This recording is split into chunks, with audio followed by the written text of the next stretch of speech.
Today, doing struts, front struts on a 2011 Toyota Yaris. Already got it jacked up down here. I took the battery out. I'm going to show you the driver's side. The passenger side is about the same. I took the battery out, A, because it needed to be clean, but B, it's going to give you just a little bit easier access to the top of the strut here, the strut mount.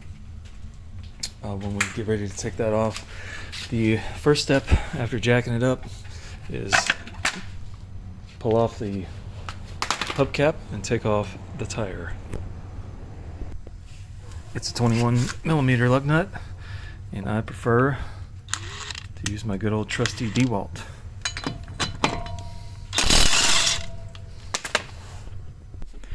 Right, roll the tire out of the way. Now you can get a good look at what's going on here. Always check out your brake pads since you're in here. But the nuts and bolts, what we're going to be doing today, get it, is right here. Those two big mamma jammas, we're going to take those off. We got to take that nut off of the stabilizer link. We got to take the bolt that holds all of this stuff on. It's right back here. We got to take that off, and then it is just the upper mount that I showed you earlier. Okay, these nuts and bolts are both 19mm head size and then nut size. So just going to use the old impact and a wrench to wing these off, if I can. See if I can do it all. Okay, there's one, and the second one will be the same way. Okay, you get these two rascals out. I left that one in there just to kind of keep things oriented for the time being. And then this one, if you're using well, no matter what you're using, it's a 17mm socket. I'm going to use the impact on there so I don't have to worry about holding the center of it. And that should buzz right off. And depending on how much pressure you have on the bottom A-frame here, you may see this drop or go up or whatever. Just, you need to have your A-frame supported at this point, especially if you've taken these out, because it's just going to drop. There's nothing connecting your suspension, I guess your A-arms and things, hub and all that, to your suspension once you take these out, especially if you take this out and you don't have it supported. So you definitely want to make sure that you have done that. Okay, so you see, well, you might be able to see it's kicked up in the back a little bit. So I'll probably have to let this jack down just a bit, and then that'll push right out. Okay, now this bolt back here is a 13mm.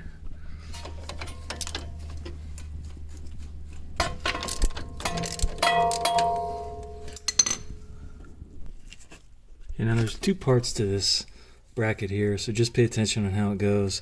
You got the part that goes in front of the mount on the strut, and then you've got this part that actually has the captured nut on the back that goes behind it.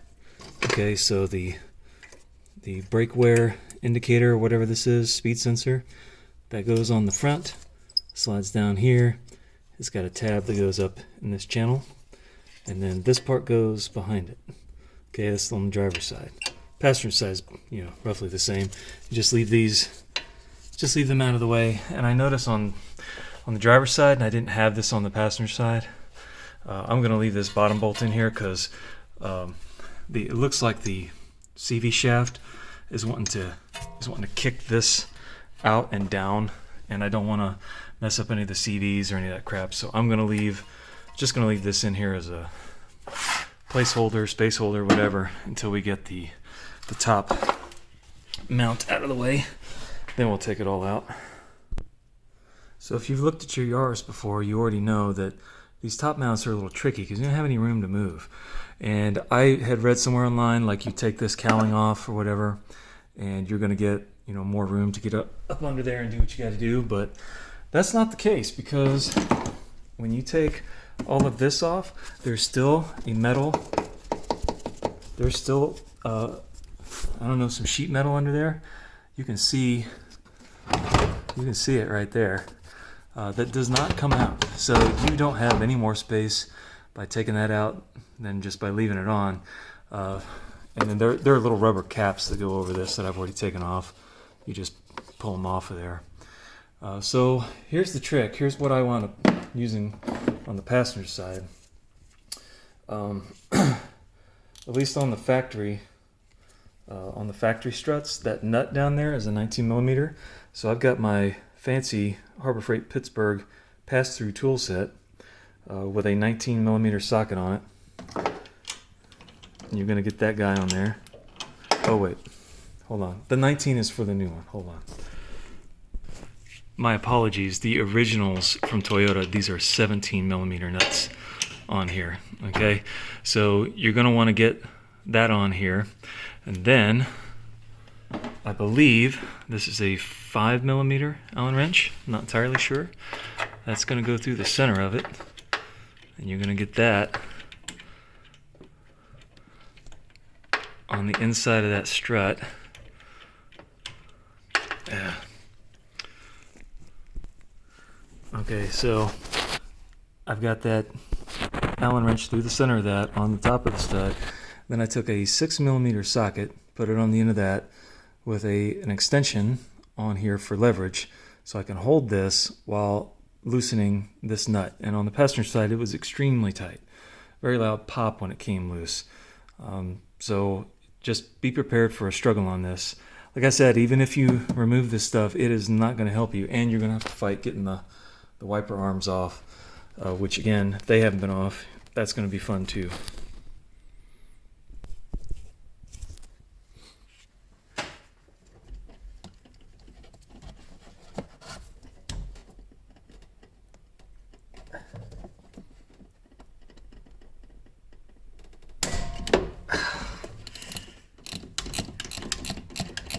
That's what it takes. Unpleasant. Unpleasant.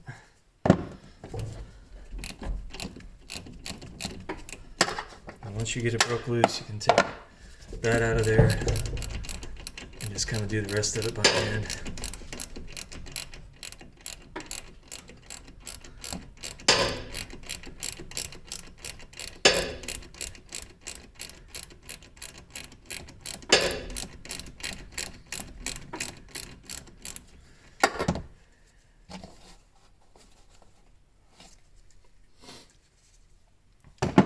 You get the idea on that. And I failed to show you why I was doing this.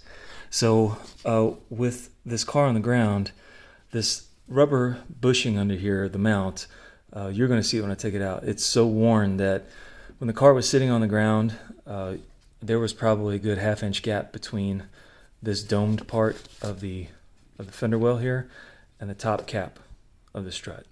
And that's when you see that, you know you got some wear up there, squeaking and creaking and clunking, and that is why I'm doing this. Okay, once you get the nut off, then just this comes out of here on this. And now we are ready to take the strut out. So what I'm going to do now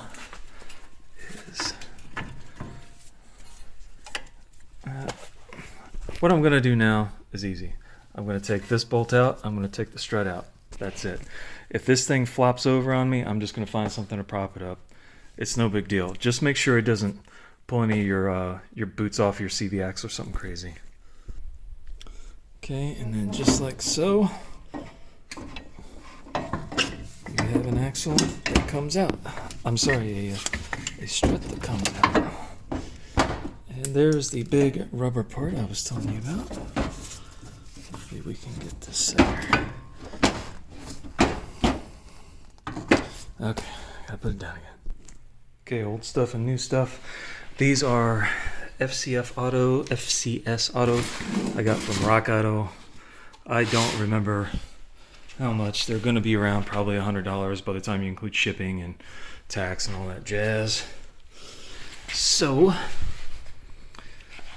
if this will show what I want it to, there you can kind of see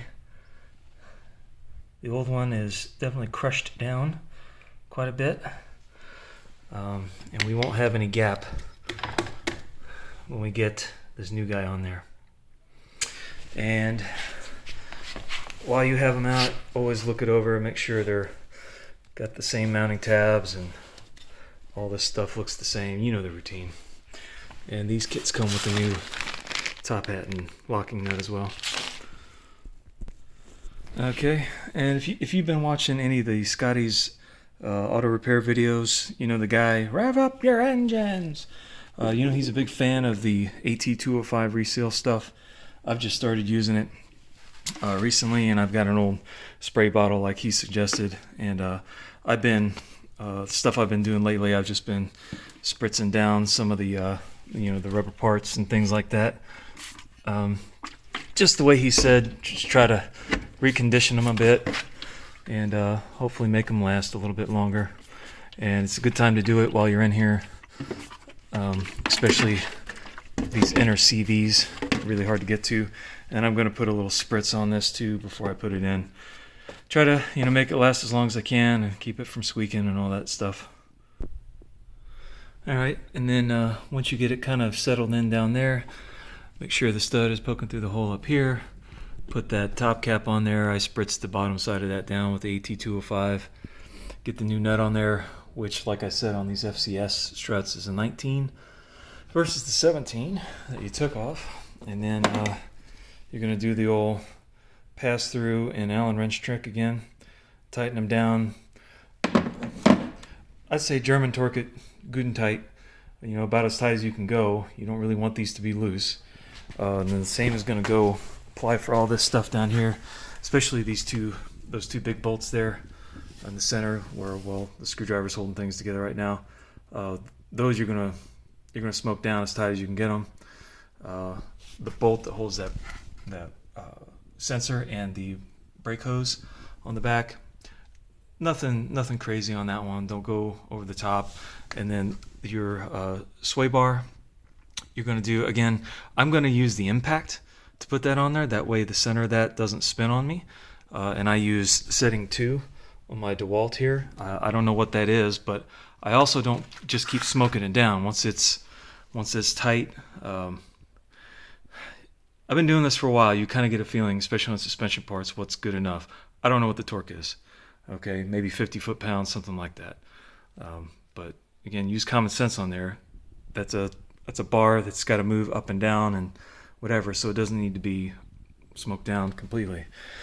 Then put your tire on, put your lug nuts on, get all the crap out of the way, go drive it, listen for squeaks.